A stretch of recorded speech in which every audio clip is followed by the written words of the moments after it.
Ministerios Ebenecer presenta un mensaje a la luz de la palabra de Dios que edificará su vida. El Señor les bendiga, hermanos, una bendición tan maravillosa poder llegar hasta ustedes con este mensaje. Quiero agradecer al apóstol Sergio la oportunidad tan preciosa, el privilegio tan hermoso que me concede de poder predicar la bendita y santa palabra del Señor. En esta ocasión, como bien sabemos, es la administración de la Cena del Señor. La palabra nos enseña y nos invita a participar de la mesa del Señor. Así es que voy a tener con la ayuda del Señor la bendición de predicar el Evangelio, pero antes quisiera que tomáramos un minuto y pidamos la bendición del Señor. Amado Dios, gracias por esta oportunidad preciosa que nos regalas de poder predicar la palabra. Permite que la palabra llegue, Señor, a los corazones de mis hermanos, que sea una ministración del Espíritu, Señor, para que podamos ser bendecidos, edificados y ministrados con los elementos de la Santa Cena. Me pongo en tus manos, Señor, confiando en que grandes cosas harás mientras predicamos la palabra del Señor. En el nombre de Jesús oramos, Señor, gracias. Amén, amén. Bien, hermanos, quiero basar este mensaje en el Evangelio de San Juan. El Evangelio de San Juan, usted sabe, conforma los 4 evangelios que encontramos en la Biblia, pero sus características son muy particulares. Al Evangelio de Mateo, de Marcos y de Lucas se les conoce como los evangelios sinópticos. Juan en su escritura varía un poco porque tiene características muy particulares y yo me quiero dirigir a algunas de ellas en esta ocasión. En primer lugar, quiero indicarle a usted que el Evangelio de Juan se escribió aproximadamente cerca del año 100 de nuestra era, casi 70 años después de la muerte y resurrección de nuestro Señor Jesucristo. Estando él en la ciudad de Éfeso, los hermanos ancianos que residían en el Asia Menor le pidieron al apóstol Juan que escribiera respecto del mensaje de lo que él había visto y oído, ya que en esos momentos específicos se habían levantado corrientes doctrinales que amenazaban las enseñanzas dejadas por los apóstoles. Se estaba dudando de una forma muy seria de la persona, del ministerio, de la deidad de Cristo. Se dudaba de su divinidad. Especialmente hubo una corriente doctrinal muy fuerte en aquellos días, encabezado por un judío llamado Cerinto. Este judío se encargó de esparcir la doctrina de que Jesucristo no es Dios. Imagínese usted, entonces las cosas estaban serias. De esta necesidad, entonces el apóstol Juan escribe su evangelio y nos va a presentar detalles muy particulares. En esta ocasión, pues por supuesto no vamos a poder profundizar en todos ellos, pero yo sí quiero partir de algo bien, pero bien importante.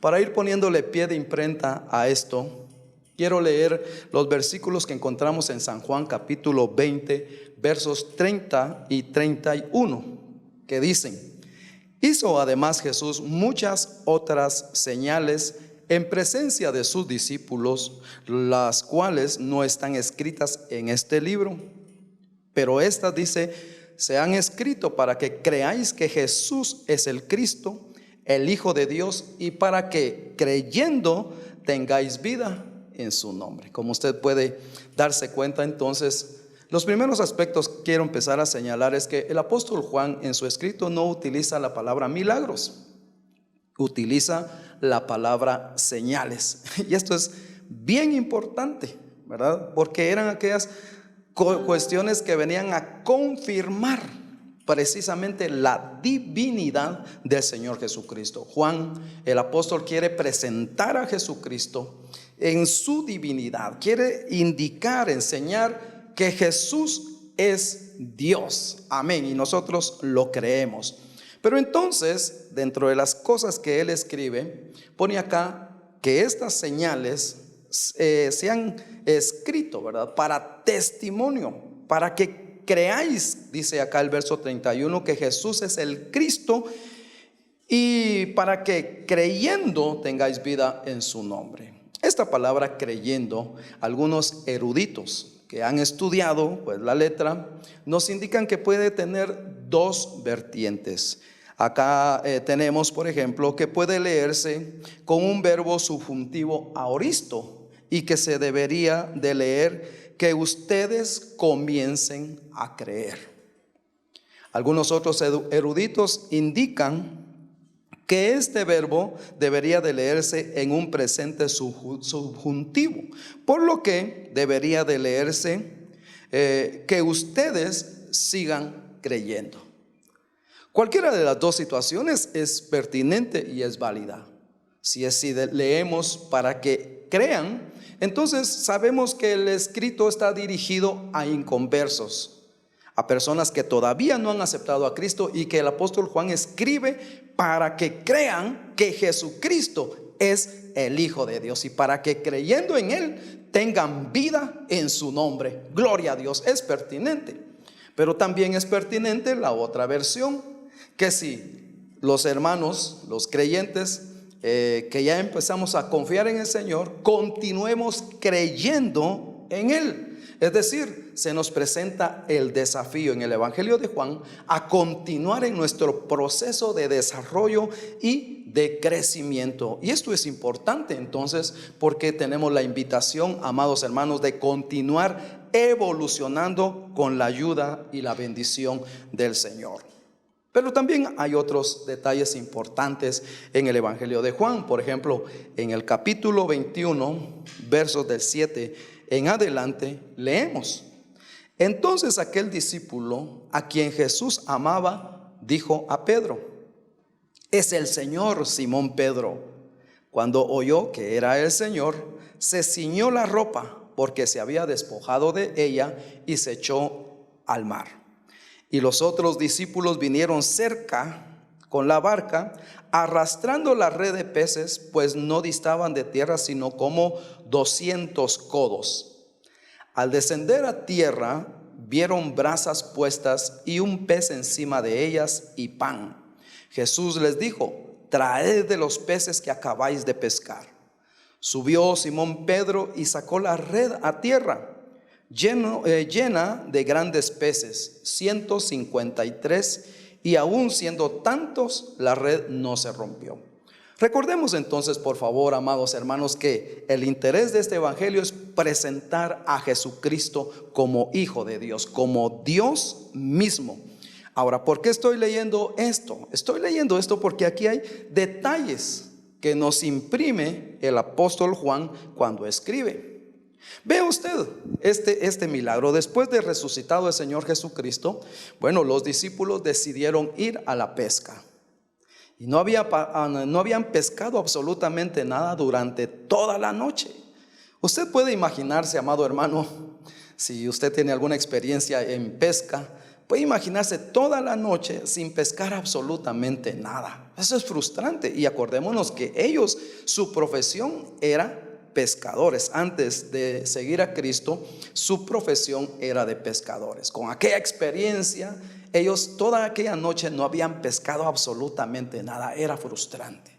De repente, a lo lejos, ven allá a la orilla de la playa a un personaje que les dice: lancen la red al lado derecho. Y ellos, bueno, dicen: es que ya hicimos todo lo posible, ¿qué más da? Pues un esfuerzo más de lanzar la red. Y lanzaron la red, e increíblemente, aquella red, hermano, capturó a un número de peces, y dice la Biblia, se encarga de detallar que no eran peces pequeños. ¡Qué milagro más glorioso!, ¿verdad? Sí. Ahora, vea usted, ¿por qué le estoy diciendo esto? Porque aquí va impresa la firma del Señor. Vea usted, por favor. La Biblia aquí detalla que habían 153 peces. Hermano, la Biblia no tiene nada por casualidad. No tiene ni siquiera una sola palabra como de relleno. Todos los detalles que aparecen en las Sagradas Escrituras, nosotros sabemos que tienen un mensaje. Y aquí hay un mensaje. Recordemos nosotros que el alefato hebreo era o es alfanumérico. Cada letra tiene un valor numérico. Y Juan había aprendido todo esto porque él era hebreo, pues era judío, conocía de las letras. Y por eso él, hermano, asegura que en aquel número había un mensaje que designaba a Jesucristo como el Hijo de Dios.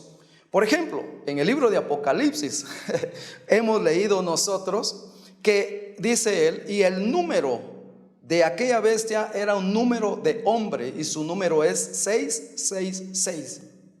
Ahí está encriptado el nombre del político que en los tiempos finales va a ocupar ese lugar de anticristo. Allí hay un mensaje. Pues aquí, en esta cantidad de 153 peces, hay un mensaje encriptado. Si nosotros tomamos las letras del alefato hebreo y sumamos esto, fíjese usted que vamos a sumar precisamente 153. Cuando se escribe las palabras Anoji, Elohim, la sumatoria de estas letras con sus valores numéricos nos da exactamente 153. Aleluya, esto es glorioso, hermano, porque entonces lo que quiere decir es: yo soy Dios. Anoji es una palabra única que utiliza el apóstol Juan, haciendo referencia al Antiguo Testamento. Recordemos nuevamente que Juan es hebreo, es judío. Entonces, para designar ese Anoji, era una palabra que solamente se le podía aplicar a Dios. Cuando decía yo soy, cuando ese yo soy se aplicaba a una persona, no se decía Anoji, o no se dice Anoji, sino se dice Aní. Entonces ese Anoji es aplicado solamente a Dios. Anoji, Elohim, yo soy Dios. Ahí estaba la firma del Señor Jesucristo. Es como una pintura, un cuadro que tiene una firma de quién hizo aquel cuadro. Es algo espectacular, un cuadro hermoso, y se busca allí la firma de la persona y se lee ahí, por ejemplo, Picasso, y uno dice: wow, qué tremenda obra de este hombre. Ahí está la firma. Ahora, el Señor Jesucristo prácticamente está sellando este escrito inspirado a Juan con su firma, diciendo: yo soy Dios, yo soy Dios. Entonces el Señor Jesucristo confirma de esta manera que es Dios. Y el escrito, el esfuerzo del apóstol Juan al escribir su evangelio, también entonces trata de sellar este evangelio diciendo y anunciando que Jesucristo es Dios. Aleluya. Y bueno, esto es solo para poner la firma, porque estoy prácticamente en el último capítulo del libro de San Juan. En el detalle último del Evangelio de San Juan, capítulo 21, versos 24 y 25 dice: este es el discípulo que da testimonio de estas cosas y escribió estas cosas, y sabemos que su testimonio es verdadero.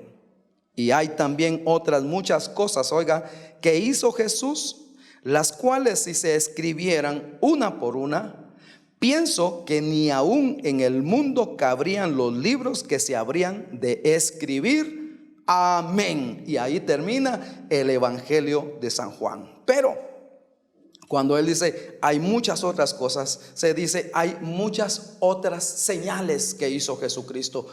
El apóstol Juan no utiliza la palabra milagros, utiliza la palabra señales para denotar que Jesucristo es Dios. Y entonces fíjese que a lo largo de todo el Evangelio de Juan vamos a encontrar, por ejemplo, 7 declaraciones de yo soy. Yo soy el buen pastor, yo soy el pan de vida, yo soy la resurrección. 7 declaraciones. Gloria a Dios por eso. Pero también vamos a encontrar 7 ventanas de señales que tratan de confirmar, que tratan de inducir a que el hombre conozca que Jesucristo es Dios. Y de esto quiero yo platicar enseguida. Por ejemplo, en el Evangelio de San Juan, capítulo número 2 y verso 10. Recuerde que estamos revisando este Evangelio para determinar, según el testimonio de Juan, que Jesucristo es Dios. Hoy es Santa Cena y vamos a celebrarla, pero yo necesito ir poniendo un pie de imprenta a todo esto.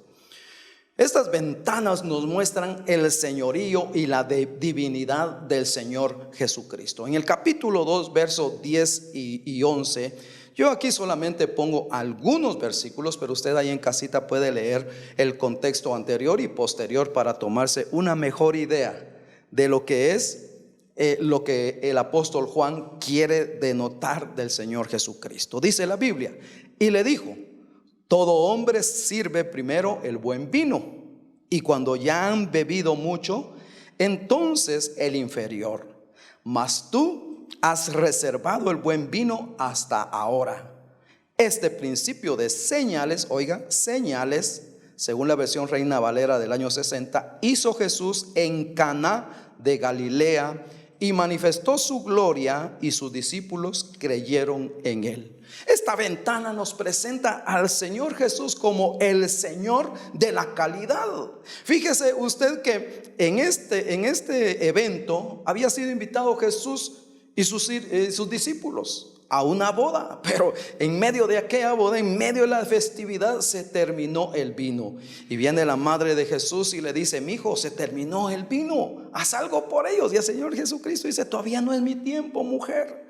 Pero María dice: hagan lo que Él les dice.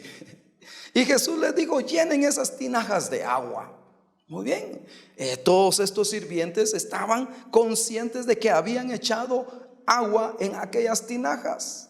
Y entonces, cuando llenaron aquellas tinajas, les dicen: llamen al maestresala que pruebe lo que hay allí. Cuando el maestresala llega y prueba aquello se convierte en vino, y el vino del más fino, una calidad espectacular de aquel vino. Y el maestresala se queda admirado, dice: wow, esto nunca lo había visto yo en todos mis años de profesional como maestresala. No lo había visto en ningún evento, que los hombres dejaran la mejor calidad de vino para el final. La costumbre es que se empiece con el mejor vino, y ya cuando la mayoría de las personas están ebrias, que ya perdieron mucho de la conciencia, entonces se les empieza a dar de una calidad inferior.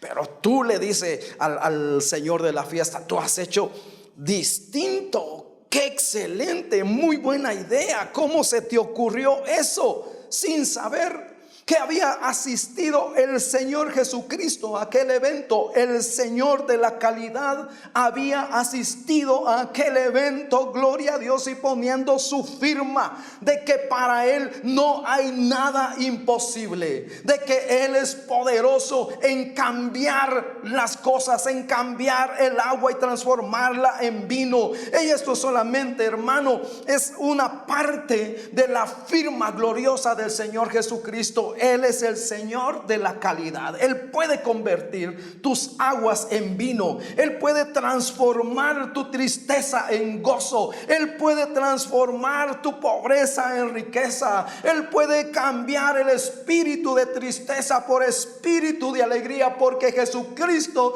dice el apóstol Juan, es Dios mismo. Aleluya, el Señor de la calidad. Pero avancemos, porque hay otra ventana que nos presenta el apóstol Juan. En el capítulo número 4, verso 46 en adelante, la Biblia dice: vino pues Jesús otra vez a Caná de Galilea, donde había convertido el agua en vino, y había en Capernaum un oficial del rey cuyo hijo estaba enfermo. Cuando oyó que Jesús había llegado de Judea a Galilea, vino a él y le rogó que descendiese y sanase a su hijo, que estaba a punto de morir. Qué tremendo esto. Entonces Jesús le dijo: si no viereis señales y prodigios, no creeríais. Oiga, señales. El oficial del rey le dijo: Señor, desciende antes que mi hijo muera. Jesús le dijo: ve tu hijo vive. Y el hombre creyó la palabra que Jesús le dijo y se fue. Cuando ya él descendía, sus siervos salieron a recibirle y le dieron nuevas diciendo: tu hijo vive.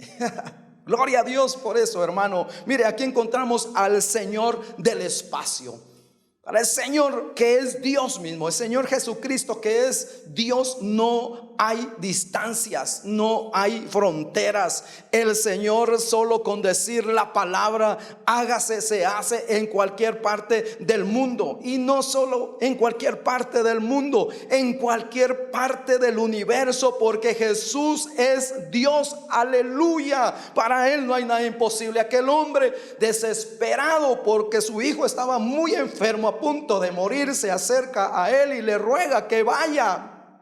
Pero Jesús no tenía necesidad de ir, Él no tenía necesidad de caminar. Solamente con la palabra de Dios, la palabra de Cristo, que es suficiente, las cosas pueden cambiar, porque es el Señor del espacio.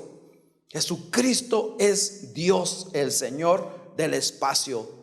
Entonces el apóstol Juan nos está enseñando y mostrando a través de estas ventanas que Jesucristo es Dios. Miremos otra ventana con la ayuda del Señor. San Juan capítulo 5, verso 5 en adelante. Había allí un hombre que hacía 38 años que estaba enfermo. Cuando Jesús lo vio acostado y supo que llevaba ya mucho tiempo así, le dijo: ¿quieres ser sano? Señor, le respondió el enfermo, no tengo quien me meta en el estanque cuando se agita el agua, y entre tanto que yo voy, otro desciende antes que yo. Jesús le dijo: levántate, toma tu lecho y anda. Y al instante aquel hombre fue sanado y tomó su lecho y anduvo, y era día de reposo aquel día. Vea usted cómo el apóstol Juan detalla todas estas cosas. Importante, hermano. Es que no cabe duda que ya Juan, el apóstol, tenía su edad, había madurado, había estado experimentando los milagros de Dios en su vida, en su ministerio, y por eso cuando escribe, él deja en claro que Jesucristo es Dios. Aquí encontramos al Señor del tiempo. Mire usted, habían pasado 38 años y aquel hombre enfermo no tenía esperanza alguna. Aún en su respuesta se escucha el desconsuelo, la tristeza. No hay esperanza en él de llegar un día a ser sano. Ahí estaba ya él convencido y que estaba destinado a morir de esa manera, hermano. Qué triste es encontrar a personas que no tienen esperanza, que no tienen consuelo, que no pueden ver más allá, sino que creen que es la circunstancia que están viviendo al presente, es la última circunstancia y que ahí viene la muerte. Jesucristo cambia todo esto. Él es el Señor del tiempo. A este hombre que tenía 38 años de estar de esta manera, le dice: mira, ¿quieres ser sano? El hombre empezó a argumentar, pero el Señor Jesucristo le dice: mira, yo te estoy preguntando, ¿quieres ser sano? Las circunstancias te pueden ser muy adversas, pero yo te pregunto, ¿quieres ser sano? Y entonces aquel hombre, me imagino yo que ha de haber asentido. No aparece ninguna palabra escrita ahí que diga sí, pero me imagino que él asintió, agachó, inclinó la cabeza y con eso dijo: sí, Señor, perfecto. Entonces el Señor le dice: toma tu lecho, levántate, vete a tu casa. Hermano, y aquel hombre de seguro empezó a sentir una corriente fuerte en sus piernas que, hermano, le impulsaron a levantarse, a pararse. Agarró su lecho y empezó a caminar contento, dando gloria a aquel que le había dicho: toma tu lecho y anda. El Señor Jesucristo, el Señor del tiempo. Así lo presenta el apóstol Juan al Señor Jesucristo, el Señor del tiempo. Ahora, hermano, yo estoy poniendo ejemplos acá de esto, pero mientras yo voy predicando, usted vaya tomando la palabra para usted. Probablemente usted esté ahora mismo en una situación de enfermedad. que ya la esperanza se ha perdido, que los médicos tal vez le han dicho una noticia fulminante, terminal. Mire, aquí el que tiene la última palabra se llama Dios. Amén. El que tiene la última palabra se llama Dios. Y si el Señor Jesucristo se digna a visitar y hacer un milagro, nadie lo va a poder detener. Así es que usted, amado hermano, llénese del Señor, reciba la palabra del Señor en esta ocasión y crea que Jesucristo es el Señor del tiempo. Si tienes años de estar en una situación, años de estar padeciendo de una enfermedad, años de estar en una condición difícil, cree que en esta hora, en la administración de la Santa Cena, el Señor va a hacer algo glorioso en tu vida, porque Él es el Señor del tiempo. Aleluya, gloria a Dios. Dale un aplauso fuerte, hermano, allí donde estás a esta hora del día. Aleluya, gloria, gloria a Dios. Jesucristo es el Señor del tiempo. Pero sigamos adelante, hermano. Mire, hay otra ocasión donde el Señor Jesús hace otra señal, como lo llama el apóstol Juan. En el Evangelio de Juan, capítulo 6, verso del 9 al 12, dice: aquí está un muchacho que tiene 5 panes de cebada y 2 pececillos. Mas, ¿qué es esto para tantos? Entonces Jesús dijo: hacer recostar la gente. Y había mucha hierba en aquel lugar, y se recostaron como en número de 5,000 varones. Y tomó Jesús aquellos panes, y habiendo dado gracias, los repartió entre los discípulos, y los discípulos entre los que estaban recostados, asimismo de los peces y cuanto querían. Y cuando se hubieron saciado, dijo a sus discípulos: recoged los pedazos que sobraron, para que no se pierda nada. Gloria a Dios, hermano. Mire, aquí había una cantidad de gentes, como de 5,000, dice la Sagrada Escritura. Y con 5 panes de cebada y 2 pececillos, el Señor le dio de comer a toda aquella multitud. Y la Biblia, acá el apóstol Juan se encarga de señalarnos y de decirnos: sin contar las mujeres y los niños. Aquí encontramos entonces al Señor de la cantidad. El apóstol Juan lo que está haciendo con esto es tratando de demostrar, de plantear, hermano amado, las tesis de que Jesucristo es Dios. Y encontramos aquí al Señor Jesucristo como el Señor de la cantidad, la multiplicación. Para Él no hay nada imposible. ¿Para qué, hermano? ¿Para qué vamos a estar dudando y desconfiando de Cristo? Él es el Señor de la multiplicación. Él puede multiplicarte en medio de tus limitaciones, en medio, hermano, de tu escasez. El Señor puede multiplicarte, porque para Él no hay nada imposible. Oh, hermano, el día de ayer nosotros tuvimos un testimonio precioso, precioso, hermano.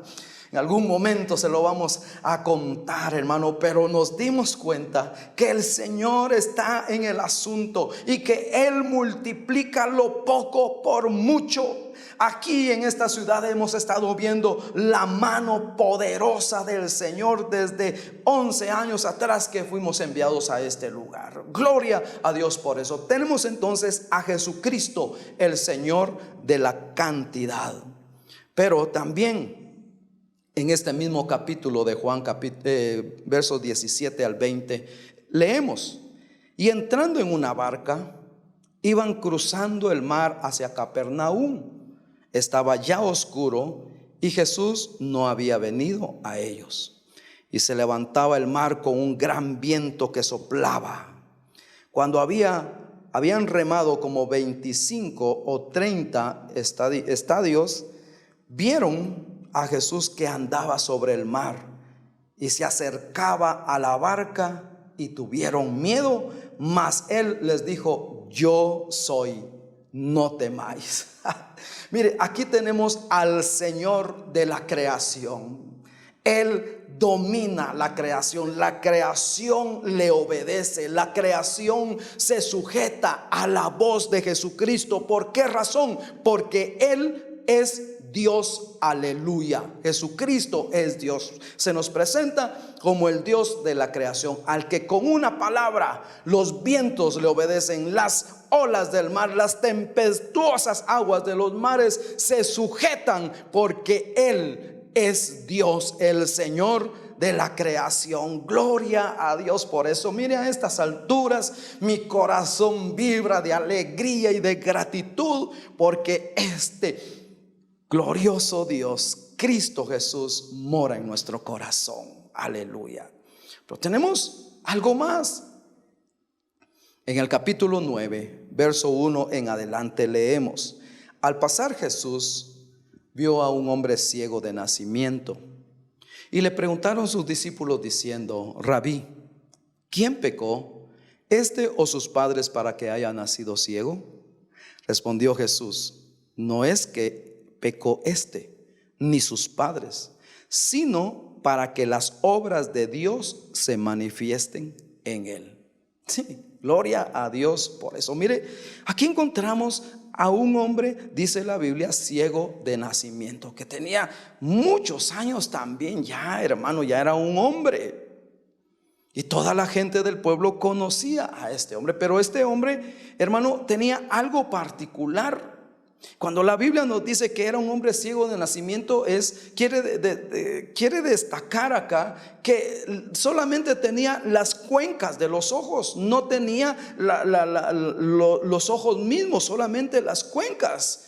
Yo no sé, hermano, si usted ha tenido la oportunidad en alguna ocasión de ver a una persona que no tiene los ojos, solo los agujeros ahí. Yo en una ocasión me asusté, porque es muy raro, muy extraño ver a una persona que no tiene el ojo, sino que solamente tiene la cuenca. Mire, ¿qué sería más fácil? Hacer ver a una persona que solamente tiene los agujeros aquí en la cara, las cuencas de los ojos, o que tenga los ojos y que tenga los ojos dañados por alguna catarata o algún problema. ¿Qué dice usted?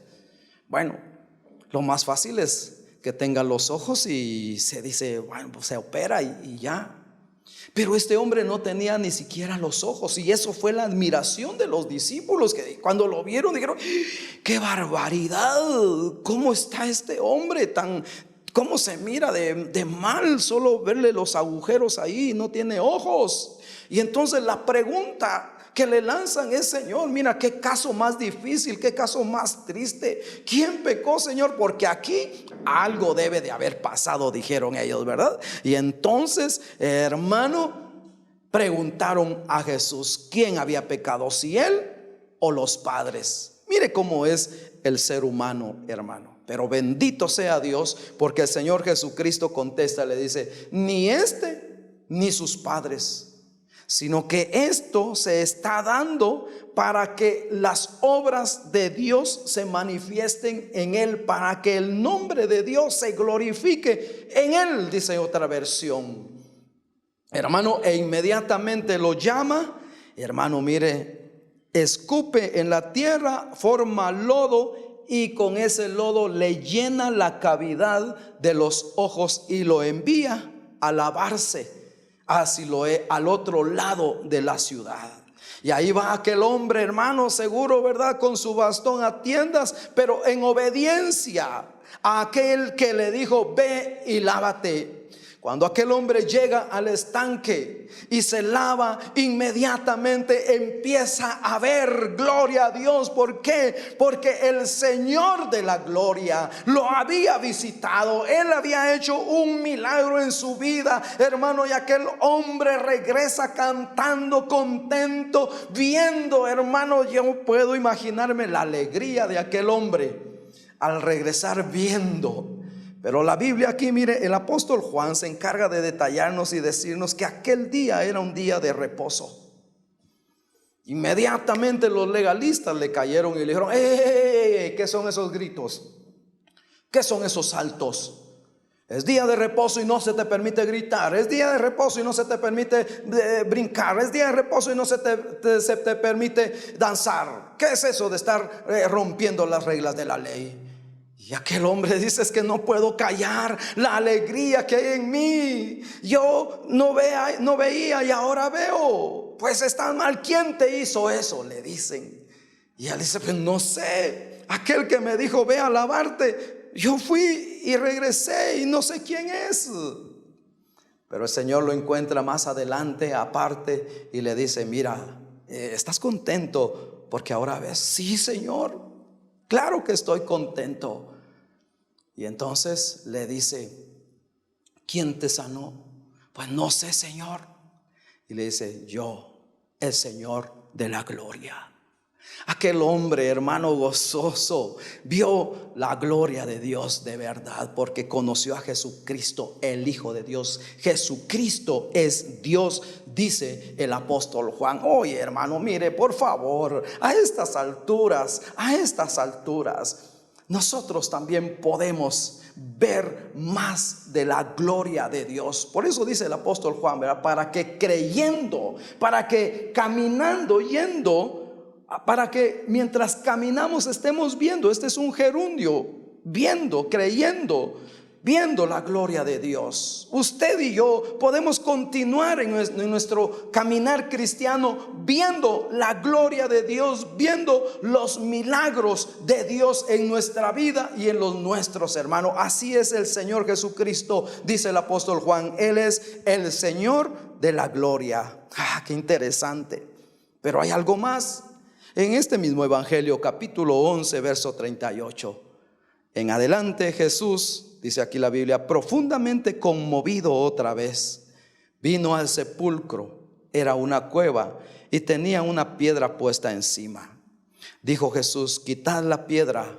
Marta, la hermana del que había muerto, le dijo: Señor, hiede ya, porque es de 4 días.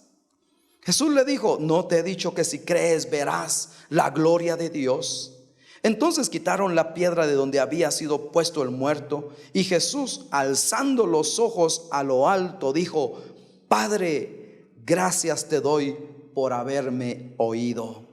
Yo sabía que siempre me oyes, pero lo dije por causa de la multitud que está alrededor, para que crean que tú me has enviado. Y habiendo dicho esto, clamó a gran voz: Lázaro, ven fuera. Usted conoce el pasaje, hermano. Usted conoce el milagro. Aquí Lázaro ya había muerto. Sí, 4 días se encarga la hermana. Bueno, el escritor Juan se encarga de detallar estos datos que dio la hermana cuando le dijo Marta a Jesús: Señor, ten cuidado, mi hermano ya tiene 4 días de muerto, ya hiede, le dice ella acá, hermano, mire. Y el escritor se encargó de poner esa palabra: hiede ya. Tiene mal olor, 4 días de muerto. Tremendo esto, ¿verdad? Pero aquí encontramos al Señor de la vida. Porque para el Señor no hay nada imposible.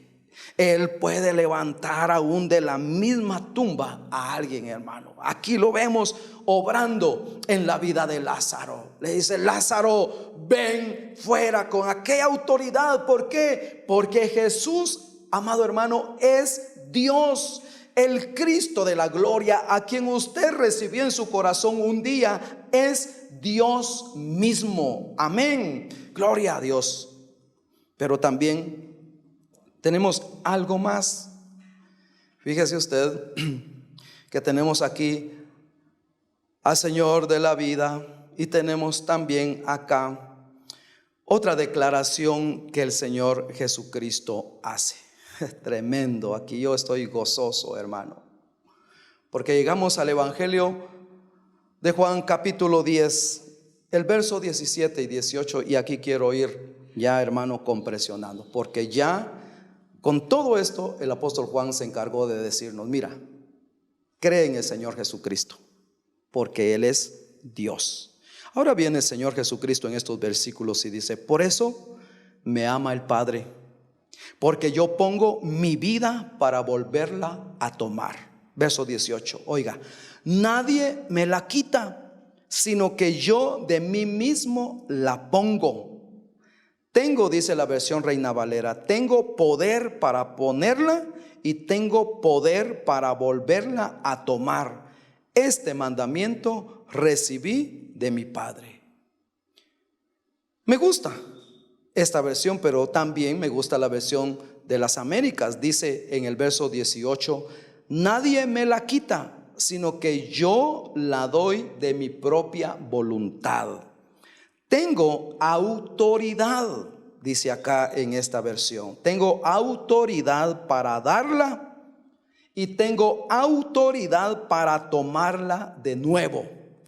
Este mandamiento recibí de mi Padre. Entremos a un momento devocional, porque ya sentamos las bases de que Jesucristo es Dios. Amén, yo lo creo.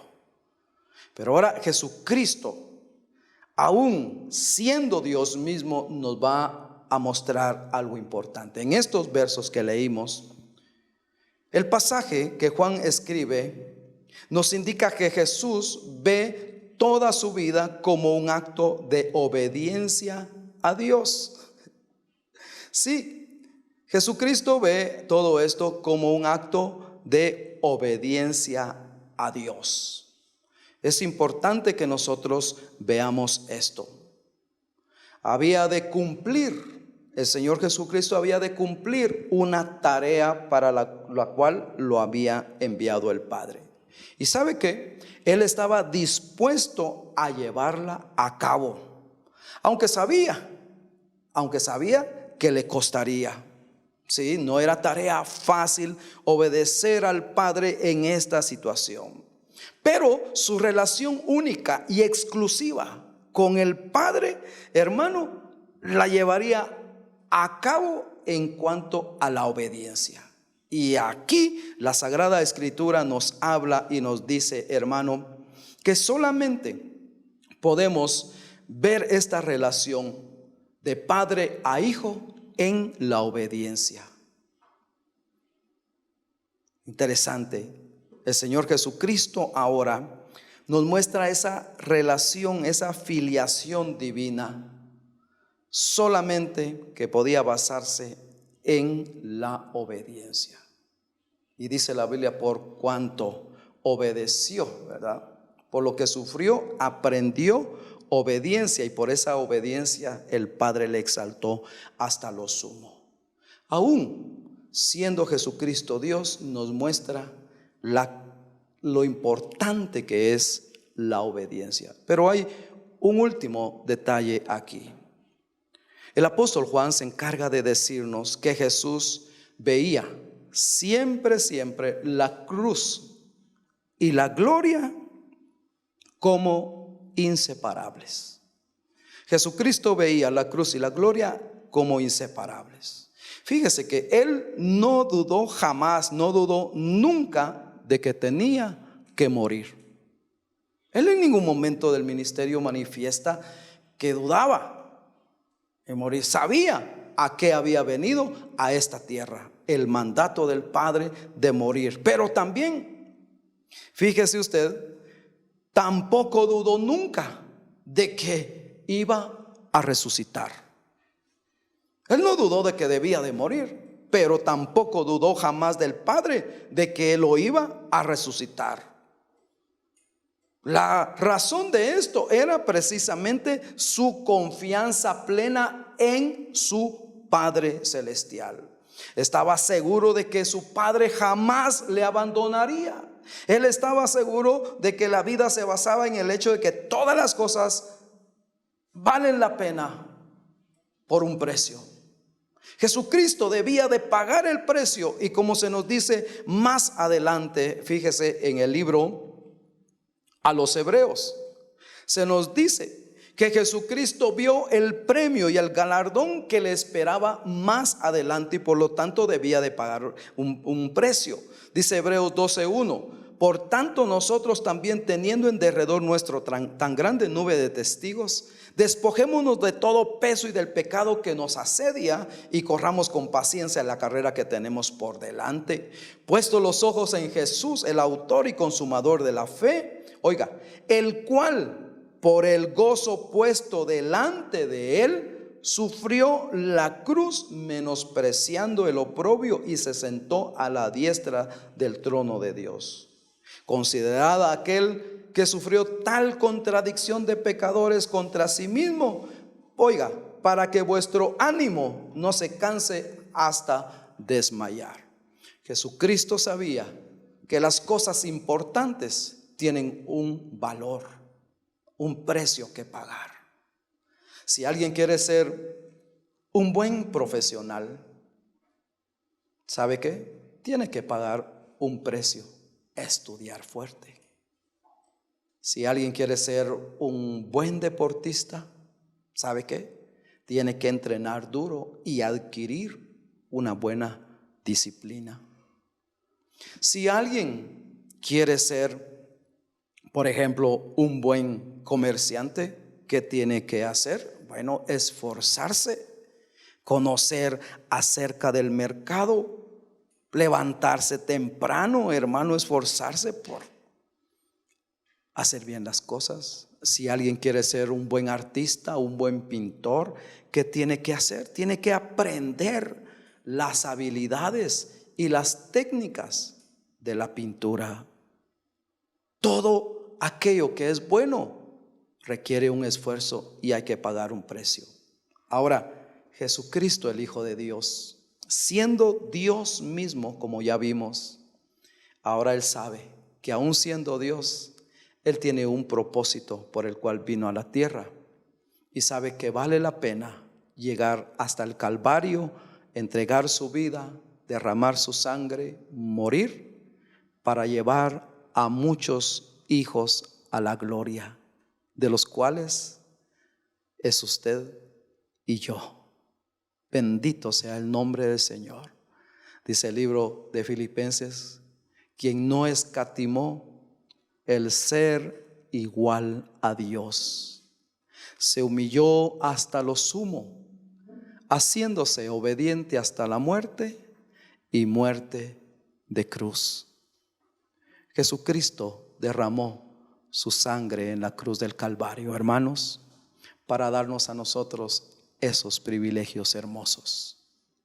Y esa sangre que Él vertió es la que nosotros bebemos a través de la administración de la Santa Cena. Cuando ingerimos del pan y del vino que representan el cuerpo y la sangre de Jesucristo, nos estamos semejando a Él en toda su gloria y su divinidad. Mira, hermano, cuánto te ama el Señor, que siendo Dios no escatimó el ser semejante a Dios, sino que se humilló hasta lo sumo, haciéndose obediente hasta la muerte, y muerte de cruz. Él dice: yo pongo mi vida voluntariamente por ti, y la vuelvo a tomar voluntariamente, con autoridad, por ti. Qué bendición, hermano. Por eso en esta preciosa ocasión vamos a participar de esta administración de la Santa Cena. Yo sé que tú estás allí en casita con tu familia y has preparado también los elementos de la Santa Cena. Tengo la dicha, la bendición, el privilegio que Dios me da, y mi apóstol también, nuestro apóstol, para ministrarte. Hoy vengo delegado por mi apóstol para bendecirte de esta manera, hermano, y recordarte aquella firma que encontramos al final del Evangelio de San Juan: 153 veces. ¿Quién hizo todo eso? Ahí estaba la firma: Anoji Elohim, yo soy Dios. Aleluya. Toma la pieza de pan en tu mano derecha, hermano. Levántala al cielo. Esta piececita de pan representa el cuerpo molido de Jesús, quien es Dios. Cuando tomamos de esta pieza de pan, nos hacemos semejantes a Él en su muerte, al pecado, a la vanidad de la vida. Hoy vamos a tomarla. Padre, gracias por tu Hijo Jesús, quien es Dios. Nosotros creemos que Él es Dios, tal y como nos lo presenta el apóstol Juan, Señor, y quien siendo Dios no escatimó el ser Dios, sino que se humilló, muriendo en la cruz, haciéndose obediente, para que nosotros también podamos morir al pecado. Y cuando morimos al pecado, el pecado ya no tiene autoridad ni tiene poder sobre aquel que ha muerto. Gracias, amado Jesús, por haberte entregado por nosotros. Hoy mis hermanos y yo participamos del pan.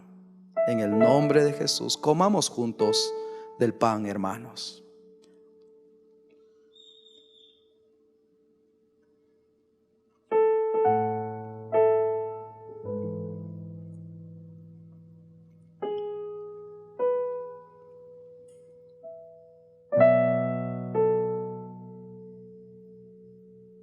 Aleluya.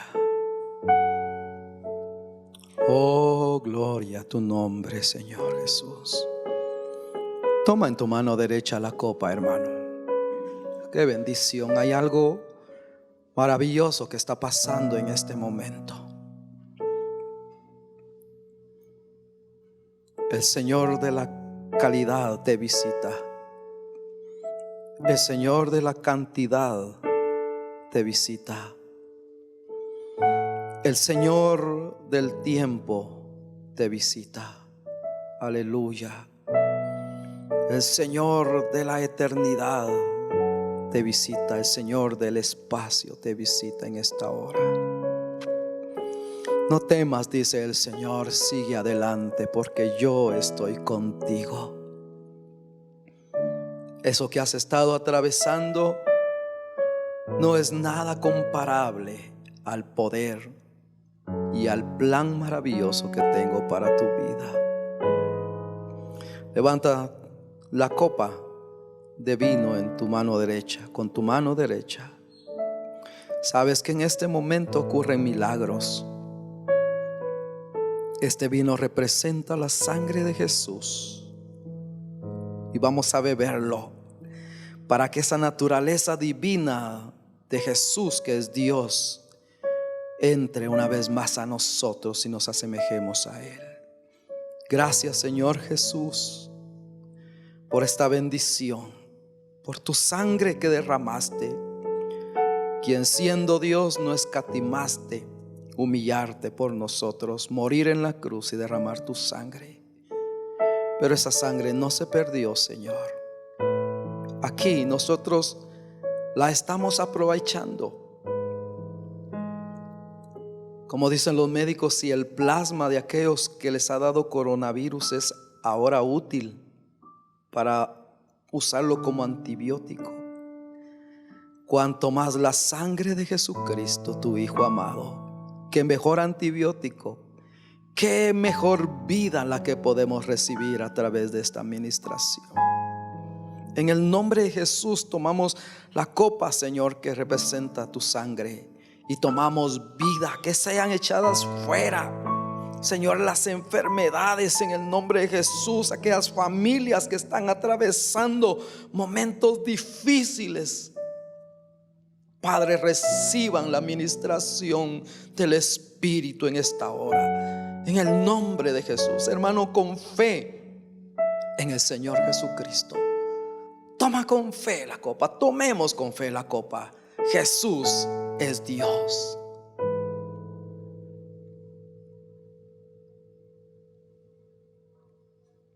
Aleluya. Gracias, amado Dios. Gracias por bendecirnos a través de estas ministraciones. Yo sé, Espíritu Santo, que tú sigues trabajando. Yo sé, Espíritu Santo, que tú estás trabajando en la vida de mi hermano y de mi hermana, y que la buena obra que un día empezaste no quedará a medias, sino que tú te encargarás de completarla. Aquel, dice el apóstol Pablo, que la buena obra empezó, será fiel en completarla. Que Dios te bendiga, mi amado hermano. Gózate cada día más y más en el Señor. Bendiciones.